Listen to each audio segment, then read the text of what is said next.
তুমি ছাড়া তো আমার আর কেউ নাই। আল্লাহ গো, তুমি যদি মাফ না করো কে আমাকে মাফ করবে? তুমি যদি মাফ না করো কে আমাকে মাফ করবে?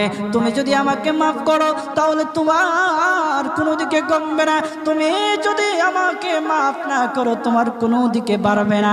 আল্লাহ গো, তুমি আমাকে মাফ করে দাও। সারাটা জীবন অন্যায় কাজ করেছি, সারাটা জীবন নাফরমানি করেছি, আমার কাছে কালেমার দাওয়াত কম আসে নাই, আমার কাছে কালেমার দাওয়াত কম আসে নাই, আমাকে লোকেরা কম বোঝায় নাই। ওগো আল্লাহ, তুমি আমাকে মাফ করে দাও। মাফ না করলে কোথায় যাব, কার কাছে যাব? বাবা যখন মারে তখন মার কাছে আশ্রয় নেওয়া যায়, মা যখন প্রহার করে তখন বাবার কাছে আশ্রয় নেওয়া যায়, বাবা মা যখন প্রহার করে তখন দুনিয়ার কারো না কারো কাছে আশ্রয় নেওয়া যায়। ওগো